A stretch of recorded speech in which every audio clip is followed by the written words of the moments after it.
Добрый вечер. В эфире информационный выпуск Амши Кшара. Сегодня в программе. Пострадавших в результате перестрелки навестил в больнице президент Бадра Гунба. Глава государства пообщался с родственниками пострадавших. В Министерстве обороны вручили дипломы офицерам, прошедшим курсы переподготовки и повышения квалификации. Культурно-благотворительный фонд «Ашан» открыл сбор средств на лечение маленькой Адель Чкотуа.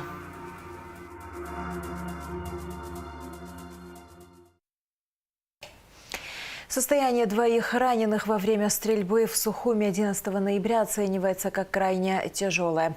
Жизни троих пациентов ничего не угрожает. Они переведены в профильное отделение республиканской больницы. Пострадавших в результате перестрелки навестил в больнице Бадра Гунба. Глава государства посетил палаты и отделение реанимации. Пообщался с родственниками пострадавших, выразил им слова поддержки и пожелал всем раненым скорейшего выздоровления. Мы сегодня посетили пострадавших.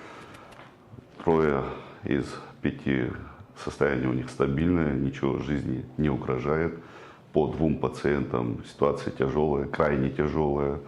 Мы сегодня обговорили в случае необходимости, если будет такая возможность транспортировки пациентов за пределы, мы обязательно воспользуемся этой возможностью, обратимся к нашим коллегам, но по предварительным данным состояние крайне тяжелое, и они сегодня не транспортабельны.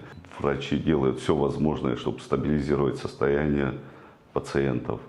Что касается самого преступления, все поручения правоохранителям даны, все силы и средства брошены на задержание преступников.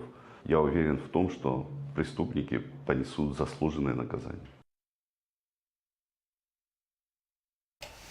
Силовые подразделения МВД проводят оперативно-розыскные мероприятия, направленные на установление всех обстоятельств преступления и задержание лиц, причастных к перестрелке в столице в районе Виема 11 ноября. Вице-премьер-министр внутренних дел Роберт Киут провел совещание с руководителями оперативных и экспертных служб МВД Абхазии, где ему доложили о ходе расследования перестрелки, в результате которой ранения получили 5 человек, один из них в тяжелом состоянии. В оперативных мероприятиях задействованы подразделения управления уголовного розыска и СОБР МВД УВД по городу Сухум. Роберт Киут поручил максимально усилить работу в данном направлении. У нас было изъято 6 гильз калибра 9 на 19 мм, 3 гильзы калибра 72 на 54, как раз предположительно с СВД стрелянные. Также изъяли кровь с места происшествия. Изъяли 2 среза металлического забора с пулевыми. Изъяли 1 срез спинки лавочки, также с пулевым. Была изъята предположительно снайперская винтовка Драгунова со срезанным маркировочным обозначением. С ней был 1 магазин с 5 патронами и 1 патрон в патроннике содержался. Оболочка и сердцевина пули, сердечник, предположительно 72 на 54. Вопрос по генетической экспертизе мы уже обсуждаем с нашими российскими коллегами.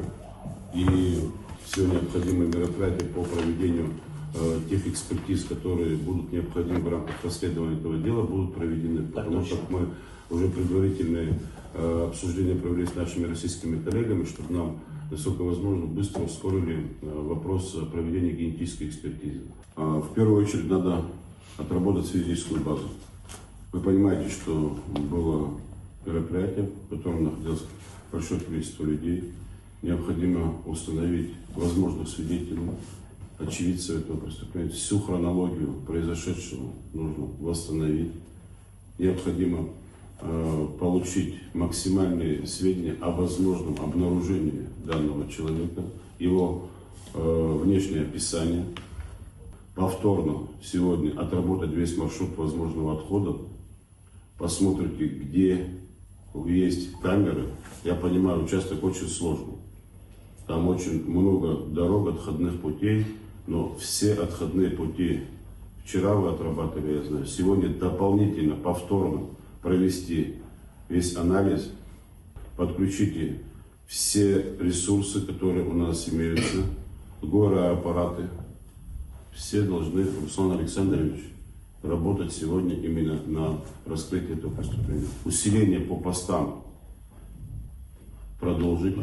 Сегодня проведите ротацию сотрудников, работу надо продолжать. Работу по границе, по приграничным регионам также продолжить. Самое главное определиться с самим преступником, понять, как он выглядел. Для этого надо собрать свидетельскую базу. Вы знаете, что с нами работают коллеги из службы госбезопасности, помогают активно. В полном взаимодействии с ними работают. Ход расследования преступления, имевшего место 11 ноября в Сухуме, обсудили на расширенном совместном заседании парламентских комитетов по обороне и национальной безопасности и по государственно-правовой политике. Во встрече приняли участие вице-премьер-министр внутренних дел Роберт Киут и председатель СГБ Дмитрий Адбар. Репортаж Гугуцы Вардания. В начале заседания парламентских комитетов министр внутренних дел Роберт Киут рассказал о ходе расследования преступления, имевшего место 11 ноября в Сухуме. На данный момент правоохранительные органы ведут оперативно-розыскные мероприятия. Отрабатываются все маршруты вероятного отхода. Занимаются сотрудники установлением личности, характерных признаков личности, сбором свидетельской базы. И скажу так, что на месте происшествия, уже на пути отхода, была обнаружена снайперская винтовка, предположительной модели Драгунова, и, соответственно, из которой было произведено, как мы видим, 4 выстрела. Также были дополнительно обнаружены предметы, которые подлежат исследованию. В настоящее время проводится весь комплекс оперативных мероприятий. И отрабатывается ряд версий, которые, я думаю, что могут привести к определенному результату. Очень надеемся на это, что... Можно? То есть стрелял один человек, да? Да, стрелял 4 выстрела, 5 раненых. По крайней мере, мы видим, с учетом баллистики, с учетом тех пуль, которые были обнаружены по траектории полета, все, стрелял один человек. Один человек. Предметы преступления там, но он просто... Да, он на выходе сзади этого строения в лесной чаще по пути следования была обнаружена винтовка. А что было? СВД? СВД, да, самое штатное СВД. Ну, в ходе его обследования, я говорю, была магазин СВД, входит 4 патрона. То есть с заброшенного дома осуществлялась? А? С заброшенного дома вела стрельба? Да, с заброшенного дома фактически в упор. Затем депутаты обсудили ситуацию с деятельностью в Абхазии зарубежных политтехнологов. Мне позвонили на телефон, сказали, что обнаружен штаб некий, который за ночь до этого, ночью, значит, за день до этого каким-то уговором или каким, я не знаю, как это вообще происходило, молодых граждан Абхазии, несовершеннолетних, 14-15-летних детей были задержаны за тем делом, что они срывали агитационные плакаты, значит, с столбов, ну, неважно, где это было поклеено. И в разговоре с этими детьми дети, значит, сказали, что вот нам вот некие, значит, граждане России с нами разговаривали, нас они наняли, они нам обещали денег. В процессе, где эти люди, они сказали, вот в таком-то месте, там у них штаб, мы завтра утром идем за деньгами. Естественно, это все проследили, это было обговорено, там были родственники после всего этого, этих детей были приглашены на все это. Я так понял, что они с родственниками пришли туда, там какой-то у них разговор был, видимо, уже встреча некая произошла. Естественно, я не скрываю, я Ишсо Иванович Какали, которого, кстати, все хорошо знаете, бывший зам генерального, значит, прокуратуры, зам генерального прокурора Абхазии, в свое время еще работал в Совбезе Абхазии, все его хорошо знаете. Мы, естественно, туда пришли, там уже много было людей. Конечно, я не скрываю, что я общался. И еще раз говорю, но какое было мне удивление, когда я зашел в это здание, опять обнаружился этот бородатый человек, которого я неделю, 10 дней до этого увидел.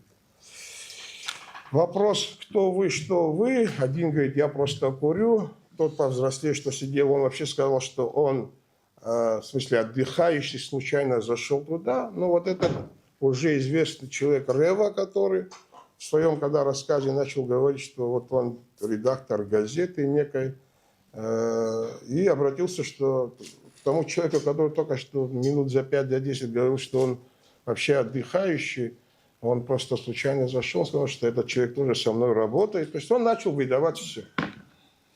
Этот бородатый, который говорил, что он вообще никогда не был ни в каком ЦИКе, слава богу, есть глава администрации, есть ЦИК, в котором он был, там люди есть, это если желание есть, перепроверить эту информацию, надеюсь, все это можно проверить. Но я как государственный человек, как представляющий власть Абхазии, хотят, не хотят, это власть наша общая, это наша общая страна, и кто как выглядит, это бьет по имиджу Абхазии, поэтому мы все должны стараться быть, в всяком случае, придерживаться неких правил и законов Республики Абхазия. Я, естественно, позвонил сперва в УВД, ребята приехали с УВД, потом я понял, что это, наверное, не совсем УВДшный вопрос. Мы попросили приехать, не я лично звонил, попросили мы ребят с УВД набрать в СГБ, чтобы СГБ приехал. Правда, ребята сразу сработали, ребята пришли. Мы им их, как говорится, их вручили нашим, значит, службистам, нашим ребятам. Единственное, мы сразу предупредили, все гаджеты, что мы возьмем, нам нужно кое-что просмотреть в целости, сохранности, не удаляя никаких информационных, значит, вещей. Мы это все передадим. Там, буквально через некоторое время мы все, значит, вот эти вот гаджеты, телефоны, мы все в СКБ отдали. Вот мне отвечает начальник свинария миграционной службы. Да. Он говорит следующее. На ваш депутатский вопрос такого-то, такого-то относительно предоставления информации о наличии либо отсутствии разрешительных документов у следующих граждан такие-то, такие-то, такие-то, информирую о том, что данные иностранные граждане ГМС Республики Абхазия за получением разрешительных документов не обращались. На работу? Да, на работу. Имеется в виду, люди говорят, что они главные редактора абхазской газеты.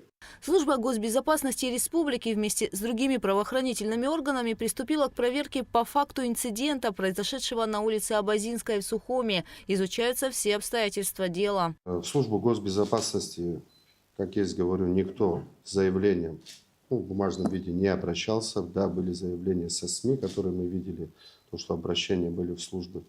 Мы занимаемся данным фактом, проверкой данного факта. Эти люди не были задержаны, эти люди были доставлены в службу госбезопасности. После инцидента, имевшего место, гаджеты мы получили через несколько часов, правильно сказал здесь Кан Валерьевич.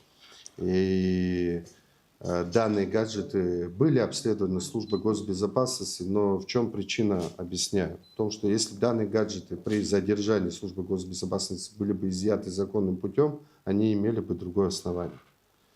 Данные гаджеты побывали в других руках, они были использованы. Мы для себя информацию сняли, естественно, что будем дорабатывать оперативным путем. Но еще раз хочу сказать, вот здесь некоторые СМИ опубликовали, что данные граждане были выдворены с территории Республики Абхазия. Это не так. Чтобы выдворить не гражданина Республики Абхазия, на то принимается решение судом, не служба госбезопасности. Я попрошу, давайте писать правдивую информацию. С данными гражданами была проведена беседа, работа продолжается. На данный момент они находятся не на территории Республики Абхазия, но для того, чтобы нам работать, это нам не мешает осуществлять свою оперативную деятельность. Если бы, еще раз говорю, что граждане Республики Абхазия, которые принимали участие в данном инциденте, конфликте, как хотите его назовите, сразу бы обратились бы в органы правопорядка, и мы бы не отреагировали бы на это, я бы понял. Но произошел инцидент, произошла драка. Что там произошло, кто дрался, пока не установлено. Данные граждане Российской Федерации утверждают, что у них было похищено свыше 1 миллиона рублей. Это то, что у нас записано. То есть похищены были личные какие-то предметы, это телефоны, ноутбуки и все остальное. Я еще раз говорю, что если наши граждане видят правонарушение, то можно же было обратиться в службу госбезопасности, в Генеральную прокуратуру, в милицию. И я уверяю, что мы отреагировали бы незамедлительно. И у нас бы по-другому бы и обстоятельства дела расследовалось бы, и все было бы по-другому. И все бы выглядело совершенно по-другому. Что я хочу сказать. Данные граждане заявляют о том, что им нанесли побои, увечья. Сейчас за их вину мы разбираемся, мы доложим. Естественно, по окончанию данной проверки мы доложим, что там произошло и чем они на территории Республики Абхазия занимались и какую правовую оценку дадут правоохранительные органы. У нас есть уже поручение от прокуратуры города Сухум, какие мы действия должны произвести касательно граждан Российской Федерации. Но касательно граждан Республики Абхазия, нужно было, еще раз говорю, обратиться к нам. И мы бы отреагировали бы на это, и все это имело бы совершенно другой вид и другую атмосферу, как говорится. Сейчас, в данный момент, мы имеем заявление о том, что у людей похищены деньги и ряд гаджетов их. И плюс у них избиение, где сняты побои. В настоящий момент, вот уже прошло 5-6 дней, выполнен большой объем работы. Мы уже опросили много людей. Их имена озвучивать не можем в интересах работы, но со временем, если такая необходимость возникнет, мы можем такую информацию дозированно дать парламенту. Мы можем потом в закрытом виде это Да, сделать. обсудить мы можем. Есть какие-то вещи, которые мы можем обсуждать. Есть какие-то вещи, которые нам закон не позволяет сделать. Давайте Что касается... Давайте позовем, я с удовольствием. Надо быть открытым, а чего мы скрывать будем? Совбезы проводим обычно в закрытом виде. Хорошо. Что касается самой ситуации, вот на сегодняшний день, с учетом того, что пока всего несколько дней прошло, мы уже приблизительную картину видим и понимаем для себя, что произошло. Вот, были переданы гаджеты, вещественные доказательства, наверное, как многие думают, службе госбезопасности, которые впоследствии должны были быть пересланы в прокуратуру. Абсолютно верно говорит Дмитрий Сергеевич, что была информация, что эти носители находились у посторонних лиц. Я вам просто сейчас поясню с точки зрения действующего законодательства.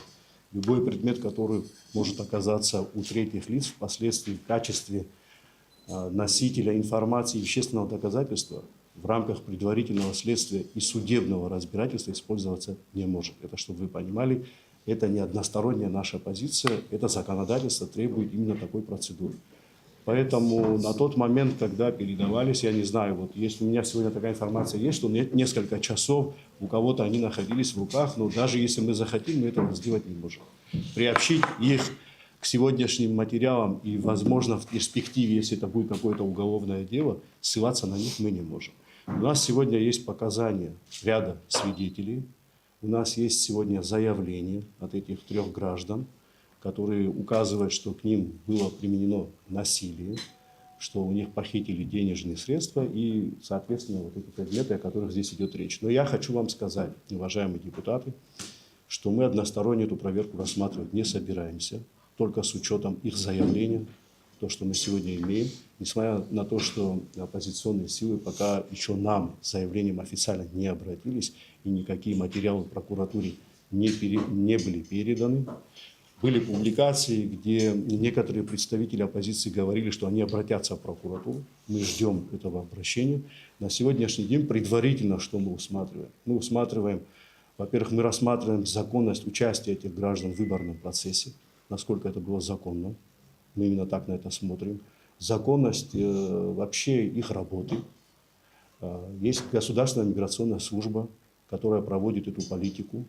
И мы уже к ним обратились, но пока официального ответа не имеем. Но я, как прокурор, могу вам сказать, что любой иностранный гражданин, который прибывает в Республику Абхазия, должен получить разрешение для трудоустройства и осуществления трудовой деятельности. Насколько мне известно, у них этого не было. Тот же работодатель, который принимает таких граждан к себе на работу, должен иметь патент. Сегодня у нас такой информации нет, чтобы был патент.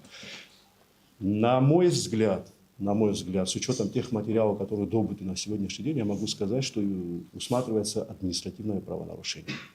СГБ призывает граждан и средства массовой информации воздержаться от преждевременных выводов и распространения непроверенных фактов. Гугут Савардани, Алексей Гухова, Абхазское телевидение. 7,2 миллиарда рублей составил совокупный кредитный портфель банковского сектора на 1 октября 2025 года, сообщает Банк Абхазии. По сравнению с аналогичным периодом прошлого года он вырос на 6,4%. Значительная часть этих средств была направлена на поддержку реального сектора экономики. На 1 октября 2025 года общая сумма кредитов юридическим лицам и индивидуальным предпринимателям составила 4,5 миллиарда рублей, или 62% кредитного портфеля. Лидерами по объему кредитов, выданных субъектам экономики, являются КБ «Универсал-банк», «Аврора-банк» и Сбербанк Абхазии. В Министерстве обороны вручили дипломы офицерам, прошедшим курсы переподготовки и повышения квалификации командного состава на базе Сухумского высшего общевойскового командного училища. Курсы были организованы для представителей всех силовых структур республики. Аэлита Арутюнян расскажет подробности.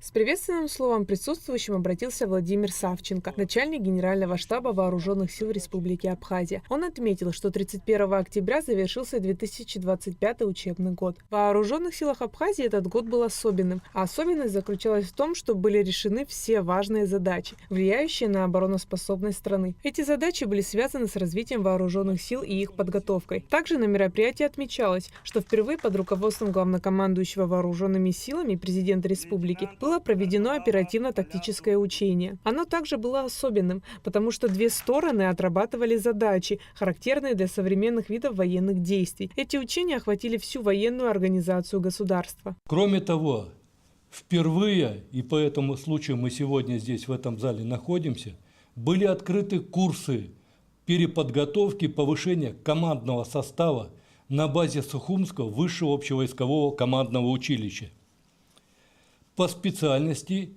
имеющей принципиальное значение для обороноспособности страны, которые вы, безусловно, успешно окончили. В течение 360 учебных часов вы изучали тактику, специально-технические дисциплины, прошли специальную подготовку. 70% учебного времени мы специально выделили на практические занятия. Курсы помогли участникам получить практические умения и навыки в решении прикладных задач, характерных для современных и перспективных боевых действий. Программа обучения была успешно усвоена всеми военнослужащими. Все вы успешно освоили программу обучения. В ходе занятий, руководители занятий неоднократно вам подчеркивали, что с окончанием курсов переподготовки, повышения квалификации вы не должны останавливаться на достигнутом. Необходимо активно внедрять полученные вами знания, умения и навыки в войсках, настойчиво и активно учить своих подчиненных. За короткое время, прошедшее последние 2 месяца, мы получили огромный пласт знаний, умений, навыков, необходимых для защиты нашей Родины. Хотел бы сказать слова благодарности организаторам, руководителям и инструкторскому составу. Эти знания будут передаваться, конечно же, нашим боевым товарищам. И в дальнейшем, я думаю, это получит большое развитие. Исполняющий обязанности министра обороны Беслан Свижба отметил, что руководство ведомства на достигнутом останавливаться не будет. Также будут развивать учебно-материальную базу и все остальные направления. Получили необходимое знание, то, что нам необходимо нашим вооруженным силам, то, что необходимо для безопасности нашего государства, Республики Абхазия. Хочу выразить огромнейшую благодарность и сказать большое спасибо руководству, прежде всего начальнику генерального штаба, генерал-полковнику Савченко Владимиру Федоровичу, который непосредственно под его руководством все это провели. Курсы прошли представители всех силовых структур республики. Аэлита Арутюнян, Камила Джопуа, Абхазское телевидение. 3 675 000 рублей. Сумма, которая сейчас необходима маленькой Адель Чкотуа. У малышки тяжелый и редкий диагноз микрофталь. Адель борется за возможность видеть, и у этой борьбы есть четкий план и реальная надежда на успех. Ведущие израильские специалисты готовы помочь. Культурно-благотворительный фонд «Ашан» открыл сбор средств. Именно сейчас каждый из нас может изменить судьбу малышки и сделать девочку и ее любящих родителей счастливыми. Каждый рубль, как и в любом благотворительном сборе, имеет колоссальное значение. Подробности в репортаже Шазины Ханагуа.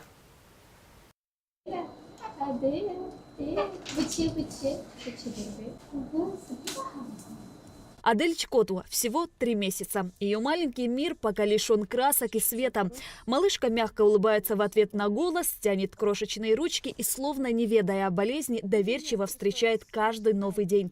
Мама шепчет ласковые слова и мечтает о том дне, когда дочь увидит солнце, цветы и улыбки близких. Однако врачебный диагноз рушит эти простые мечты. У Адель микрофталь – редкое заболевание, требующее сложной операции и дальнейшей реабилитации. Родилась она в срок, хорошо, беременность хорошо протекала. А за всю беременность двое детей дома коклюшем заболели. В том году зимой вспышка была, коклюшем заболели. Я особо так не ощутила, но по анализам сказали, что я тоже заболела. Это была уже 16-я неделя. Когда она родилась, один глаз открылся, а другой закрытый был. Диагноз подтвердили в Сочи, в Москве. Родители вышли на одну из ведущих клиник Израиля. И у этой борьбы есть четкий план и реальный шанс на успех.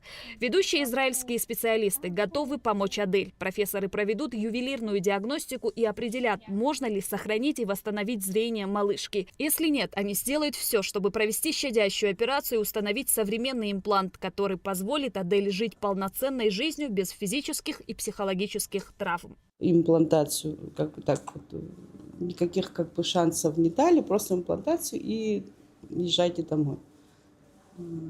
Я приехала, подумала и начала спрашивать, что к чему, как.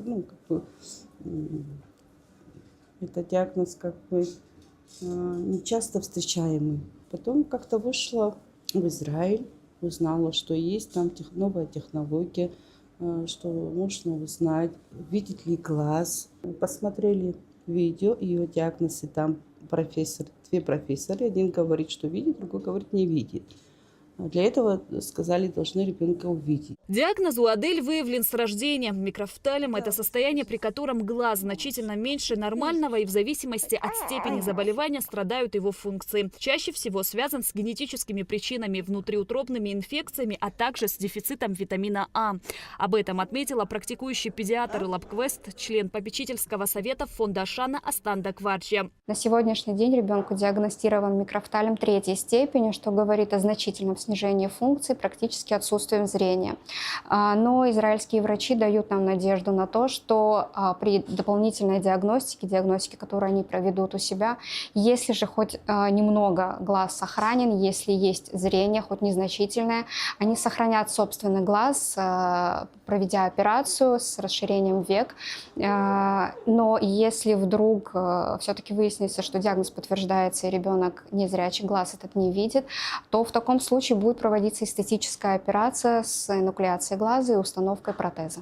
На данный момент в клинике установлена копилка добра. Каждый, кто может, мог бы оставлять небольшую помощь, чтобы помочь ребенку. Семья окружила Адель любовью и теплом, но их силы и ресурсы ограничены. Они обратились в культурно-благотворительный фонд Ашана, который открыл сбор средств на лечение. Каждая пожертвованная сумма – это шаг к операции и возможность для маленькой Адель увидеть мир, которого она пока не знает. Семья трехмесячная Адель с таким серьезным и редким заболеванием обратилась к нам в фонд за помощью, а так как сумма лечения 3 675 000 неподъемна для этой семьи. Самостоятельно оплатить такое дорогостоящее лечение они не в состоянии. И именно поэтому мы запустили сбор средств на лечение маленькой Адель. Мы не сомневаемся, что в очередной раз жители нашей страны поддержат нашу маленькую подопечную, и сумма соберется в короткие сроки. Каждый из нас, каждый человек имеет возможность сделать пожертвование. Все способы пожертвования указаны у нас на сайте, на наших официальных страничках, в социальных сетях. Каждый рубль, он важен. Только объединив усилия, можно собрать необходимую сумму. Помочь Адель можно, отправив СМС со словом «Добро» на короткий номер 5050. О других способах помощи можно узнать по телефону 773 50 50 или на официальном сайте КБФ Ашана. Подарим Адель шанс увидеть мир во всех его красках. Шазина Ханагу, Раму Камке, Абхазское телевидение.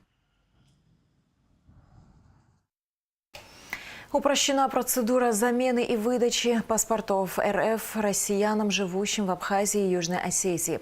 Распоряжение подписал глава правительства РФ Михаил Мишустин.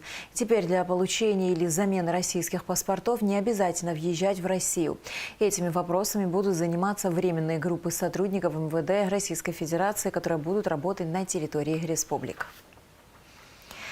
Дмитрий Осия вновь избран председателем Сухумского городского собрания. Заместителем председателя стал Инал Кишмария. Первое заседание 8-го созыва прошло в Сухуме. По итогам выборов в него вошли 19 депутатов, среди них одна девушка. Нала Чинджерия продолжит тему. Открывая первое заседание нового созыва Сухумского городского собрания, председатель избирательной комиссии города Сухум Алмаз Джапуа подвел итоги прошедших выборов. По его оценке, голосование прошло на хорошем уровне. Это подтверждает высокая явка на избирательных участках, которая в общем составила 39,6%. Он также отметил, что ни одной жалобы не поступило. Хочу вас поблагодарить в том числе, потому что работа это не исключительно комиссия, и сами кандидаты должны формировать здоровую атмосферу во время выборов. И поэтому огромное вам всем спасибо.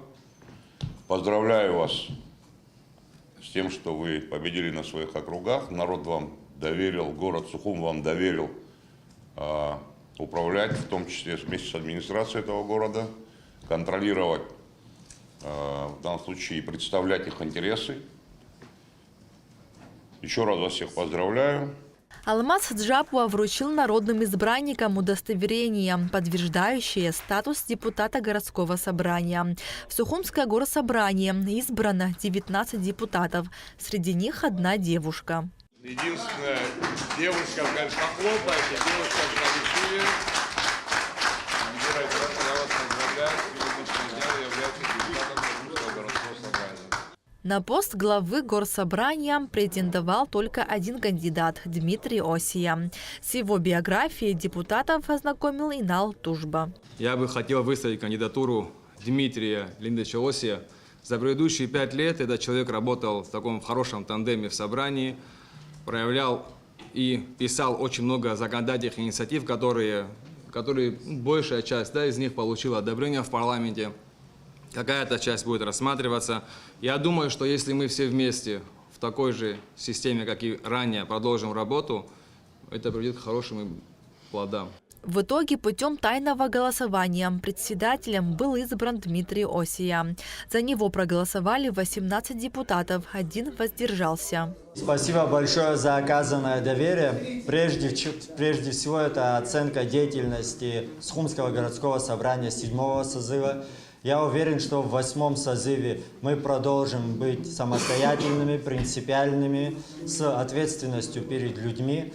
У нас впереди очень много дел, много задач. Я уверен, все вместе, одной командой, мы сможем сделать наш город светлее, удобнее, комфортнее и красивее, как для жителей нашего города, так и для гостей столицы. Также депутаты избрали заместителя председателя горсобрания. Ним стал Инал Кишмария. Нала Чинджерия, Давид Хашик, Абхазское телевидение. Финальное обсуждение перед стартом. Выездное совещание по реконструкции набережной прошло в Сухуме. Его провели заместители главы столицы Инал Авицба и Константин Тарба. В совещании приняли участие представители российских регионов и проектных организаций, которые будут заниматься реконструкцией набережной, а также представители абхазского бизнеса.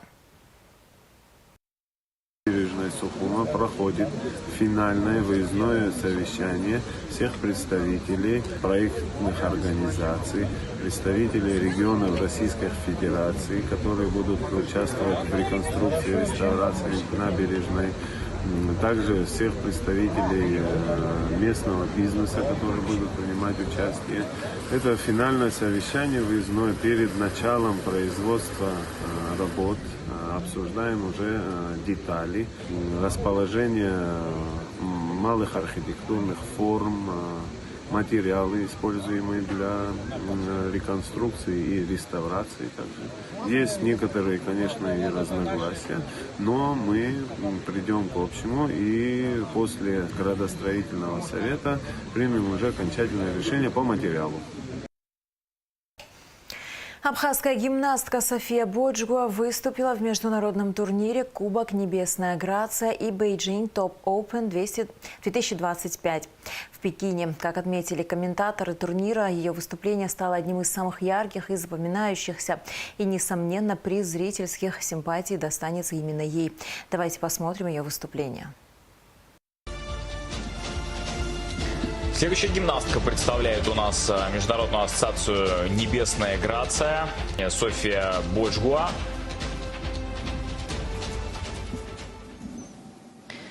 Да, это гимнастка из Республики Абхазия, но представляет она ассоциацию «Небесная Грация». Очень юная спортсменка, ей 10 лет, 2015 года.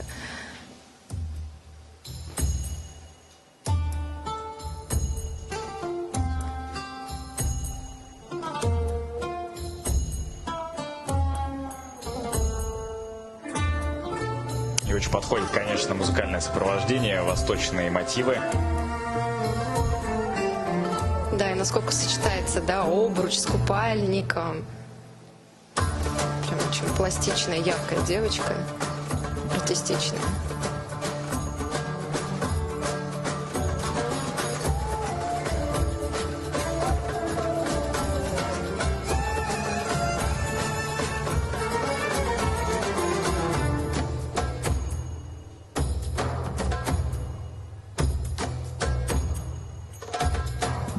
Смотрите, что вытворяет София. Это все идет в зачет артистики, это оценивается. Просто приковывает миллионы сердец сейчас по всему миру любителей художественной гимнастики.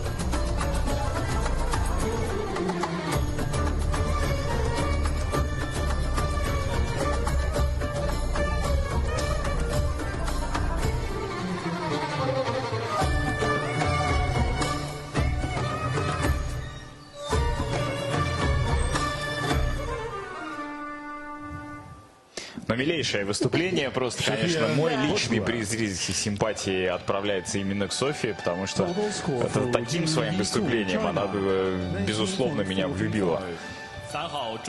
Да, очень яркая девочка. Конечно, не обошлось без ошибочек. Был пропущен риск, пробежка такая была. Вот. Но был, кстати, у нее был элемент, который включен только в правила Небесной Грации, он оценивается. Это был прыжок в кольцо с двух ног. Алина Кабаева так делала, и вот он был продемонстрирован сейчас Софией. Но это все придет, это обязательно придет 10 лет всего сейчас. Она будет этот эфир пересматривать еще очень много и много, поэтому только слова поддержки и благодарности, то, что она не побоялась, пришла, выступила, приехала. И в завершении выпуска о погоде. В четверг, 13 ноября, в Абхазии ожидается облачная с прояснениями погода. Дождь разной интенсивности и продолжительности. Гроза. Температура воздуха ночью 10-15, днем 13-18 градусов. Температура морской воды 17 градусов.